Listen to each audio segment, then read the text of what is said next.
So here we are on the Monday, the 16th of November, and it's been a while since I've done one of these videos. I must admit this recovery thing is hard and there's a lot of energy used up on just activities of daily living and your self-care, your normal everyday self-care stuff, and then I am inclined to want to do a little bit more and say feel like I'm contributing around the house a little bit more. So it's now 3 weeks post surgery. I have just in the last 2 days become completely independent in bathing and dressing myself.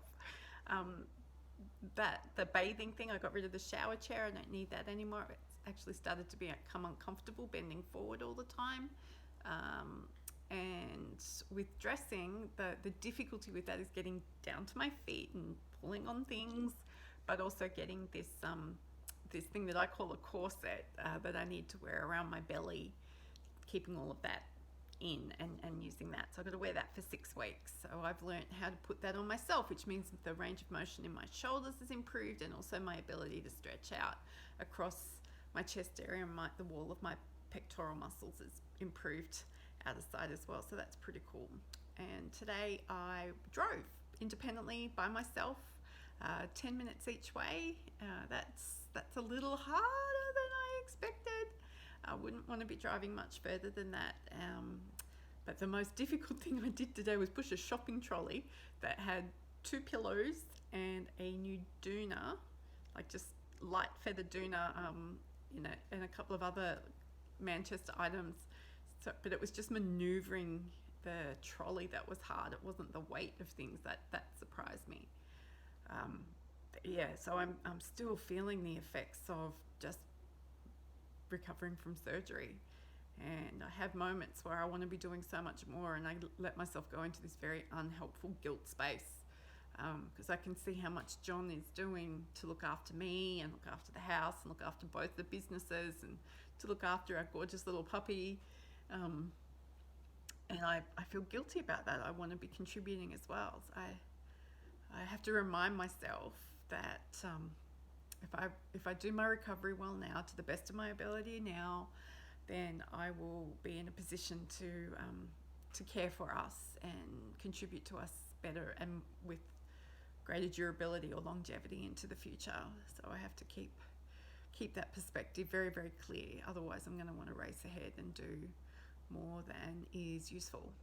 And it's really hard to manage that tension between am I doing too much? Am I doing too much? And I have a lot of people in my world that are like, take it easy, don't do too much, take it easy, don't do too much. And I try to listen to them, but what I've discovered for me is I need to give something a go. And I have some limits. So tearing pain is one thing, and then the onset of fatigue is another. So by 9 o'clock this morning, I was awake at 6. By 9 o'clock this morning, I started to lose my voice. So I knew that I was already significantly fatigued today.